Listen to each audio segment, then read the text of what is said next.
39,600 करोड़ रुपए का घोटाला हुआ और दोगली मीडिया जो है इसको नरेंद्र मोदी की उपलब्धि बता रही है। 5 राफेल विमान आ गए, मतलब 2 दिन से लगातार केवल राफेल राफेल दिखा रही है मीडिया, सारी समस्याएं खत्म हो गई हैं। अब सोचिए, एक सीधा सीधा हिसाब है, जिस जहाज को, जिस राफेल को कांग्रेस 570 करोड़ रुपए में खरीद रही थी, उसी जहाज को 1670 करोड़ में नरेंद्र मोदी जी ने खरीदा। हर राफेल के पीछे 11,000 करोड़ रुपए का, हर राफेल के पीछे इन लोगों ने घटवाला किया है। सोचिए आप, 1100 करोड़ रुपए का, हर राफेल के पीछे 1100 करोड़ रुपए का घोटाला। अभी 5 आए हैं, कुल 36 आने हैं। अब 1100 गुणे आप 36 करेंगे तो कितने का घोटाला हो गया, आप जरा अंदाजा लगा लीजिए। ठीक यही प्लेन कांग्रेस 570 करोड़ रुपए में खरीद के ला रही थी। आप भूल जाते हैं, बड़ी जल्दी चीजों को भूल जाते हैं।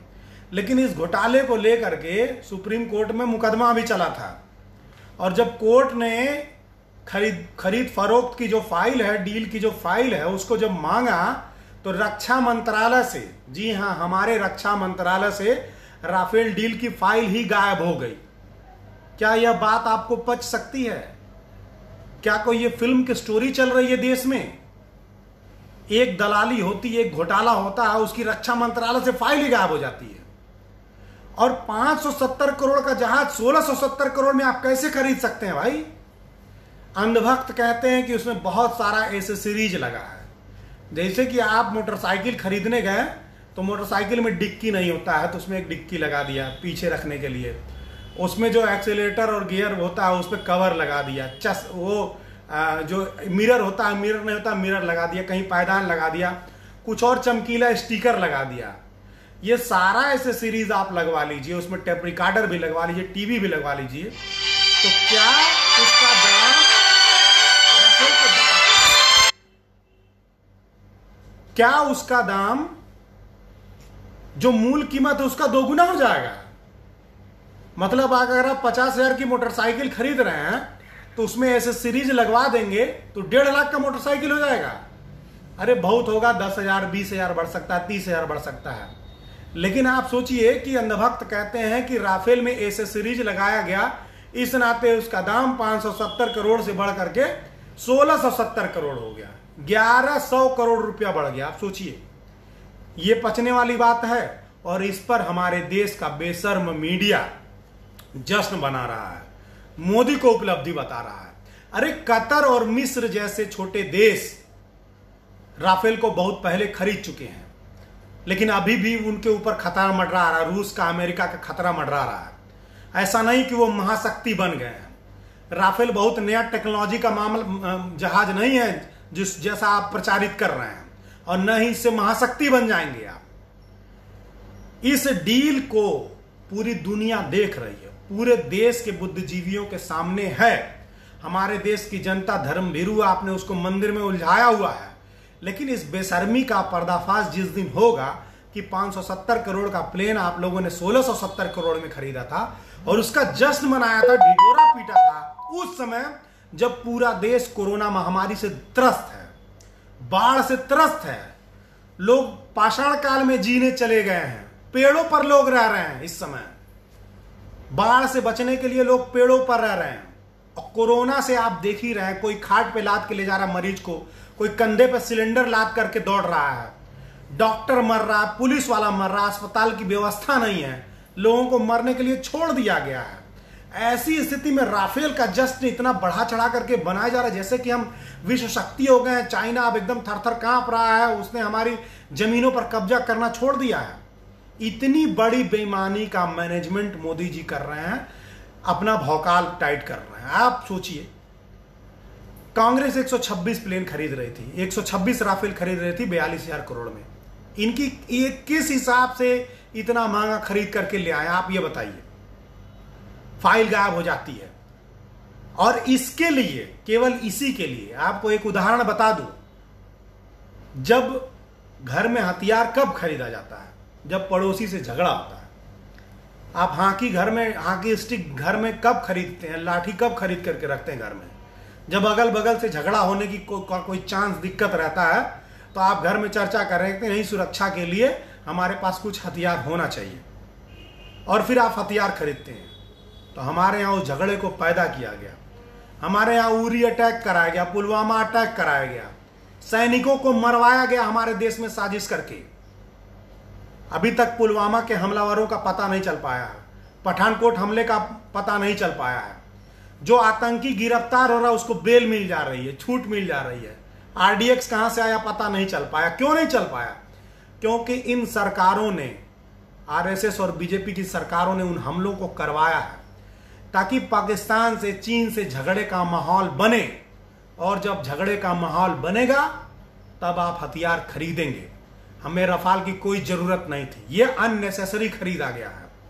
और 570 करोड़ में एक बार हम खरीद सकते थे, लेकिन आप 570 करोड़ के जहाज को युद्ध करवा करके, सैनिकों को मरवा करके, देश में युद्ध का माहौल बनवा करके, उसी 570 करोड़ के जहाज को 1670 करोड़ में खरीद करके पूरे देश को, देश की अस्मिता को, देश को बट्टा लगा रहे हैं, बेवकूफ समझ रहे हैं। और उसमें बराबरी की भागीदारी ये गोदी मीडिया है। हो सकता है फिर से मेरा पेज बंद कर दिया जाए, फिर से मेरा फेसबुक अकाउंट बंद कर दिया जाए, क्योंकि मैं इसके पहले जब रफाल का पूरा खुलासा किया था तो मेरा फेसबुक अकाउंट डिलीट कर दिया गया। अब ये दूसरा पेज है, हो सकता है ये बंद कर दिया जाए, लेकिन हम बोलते रहेंगे। ये नंगा नाच हम बर्दाश्त नहीं कर सकते हैं। हमारा देश आज बाढ़ से त्रस्त है, कोरोना से त्रस्त है, जीडीपी चली गई, लोगों के पास रोजगार नहीं है, और ये नरेंद्र मोदी इतनी बेशर्मी के साथ देश के एक एक संसाधनों को, संवैधानिक संस्थाओं को बेच रहा है, निजीकरण कर रहा है, निजी हाथों में दे रहा है। और आज के समय में दलाली का जश्न मना रहे हो, घोटाले का जश्न मना रहे हो।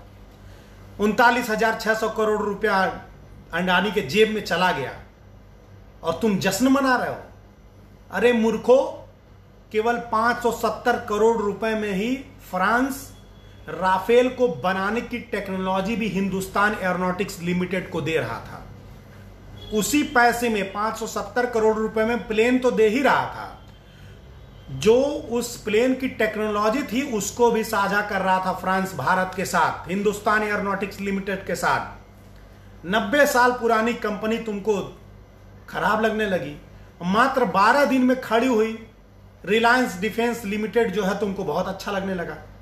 अरे किस गलतफहमी में जी रहे हो यार। हिंदुस्तान एरोनॉटिक्स लिमिटेड से ठेका छीना गया, 570 करोड़ में खरीदने वाले जहाज को 1670 करोड़ में खरीदा गया, और रिलायंस को ठेका दे दिया गया, जो कंपनी 12 दिन पहले बनी है, जिनके पास ईंट की एक दीवार नहीं है, उस कंपनी को, जिसने सुई नहीं बनाया, उसको राफेल बनाने का ठेका तुम दे रहे हो, और तुम वाह वाह कर रहे हो।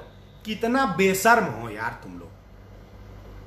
ये तुम्हारी देशभक्ति है, देशभक्ति के नाम पर देश बेचना है। कितने जवानों को तुमने मरवा दिया युद्ध का उन्माद देश के सामने, दुनिया के सामने लाने के लिए। पठानकोट हमले का क्या हुआ? उरी अटैक के बाद क्या बदला है? पुलवामा अटैक के बाद क्या हुआ? पुलवामा की जांच क्यों नहीं हुई?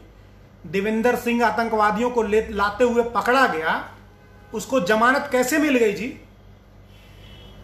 एक आतंकी को लेकर के आ रहा दिल्ली चुनाव के समय और उसको आज जमानत मिल गई। तुमने हमारे स्टूडेंट्स को, छात्रों को, एक्टिविस्टों को जेल में डाल रखा। प्रोफेसर हनी बाबू को भी तुमने जेल में डाला है, और आतंकियों को जमानत दे रहे हो। दलाली का जश्न। अभी यही देखना रह गया था दिन, भारत को, देश को, मतलब भारतवासियों को, मतलब अब जरा सा भी शर्म लिहाज नहीं है। एक घोटाले का जश्न मनाया जा रहा है, जिस घोटाले की फाइल बताई गई कि रक्षा मंत्रालय से ही गायब हो गई, सबसे, देश का सबसे सुरक्षित जगह से गायब हो गई, और तुम उसका जश्न मना रहे हो, सवाल नहीं कर रहे हो। क्या तुम जवाब दोगे? हमने सुना है नरेंद्र मोदी जी अयोध्या में टाइम कैप्सूल डाल रहे हैं। क्या उसमें यह लिखा जाएगा 570 करोड़ की एयरक्राफ्ट को इन्होंने 1670 करोड़ में खरीद करके घोटाला किया था? अरे कुछ शर्म करो, डूब मरो ये मीडिया वालों। मैं अपने सभी साथियों से अपील करना चाहता हूं कि आप टीवी और अखबार का विरोध करिए, इसका बायकॉट करिए, इन चैनलों को देखना बंद करिए, सोशल मीडिया से जुड़े हुए पेज को ही देखिए, सोशल मीडिया की खबरों को ही देखिए, और उसमें भी आपको अपना दिमाग खुला रखना होगा कि आप कोई फेक न्यूज तो नहीं देख रहे हैं। उसमें भी बहुत सारे फेक न्यूज हैं, उसमें भी आपको तमाम प्रतिष्ठित जो चैनल हैं जो सरकार की आंख में गड़े हुए हैं उनको देखिए, पढ़िए, इस गोदी मीडिया का बहिष्कार करिए। ये देश में सांप्रदायिकता फैला रहे हैं, लोगों के दिमाग में हिंदू मुस्लिम का जहर भर रहे हैं। मोदी सरकार हिंदू मुस्लिम के दम पर ही सत्ता में आई है। जितना जहर बढ़ेगा मोदी सरकार का वोट बैंक उतना ही ज्यादा बढ़ेगा, लोग कम्युनलाइज होंगे और जो हमारी मूलभूत समस्याएं हैं उस पर इसी तरीके से पर्दा डाला जाएगा। आज सोचिए 39,600 करोड़ रुपए जो सीधे सीधे हर आदमी को दिख रहा है, उस घोटाले पर पर्दा डाल करके उसको अपनी उपलब्धि बना करके नरेंद्र मोदी प्रचार करवा रहे हैं। तो सोचिए जो आपकी मूलभूत समस्याएं हैं उसका क्या होगा, उस पर कहां चर्चा हो पाएगी।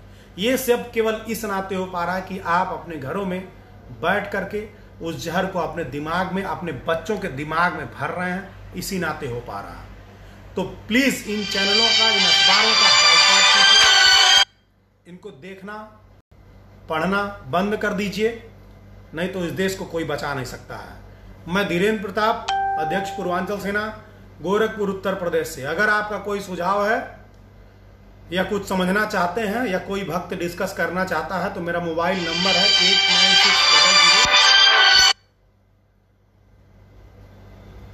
8960043920। आप कॉल कर सकते हैं। आप सभी लोग मेरी बातें इतनी देर तक सुने, इसके लिए आप सभी लोगों को धन्यवाद।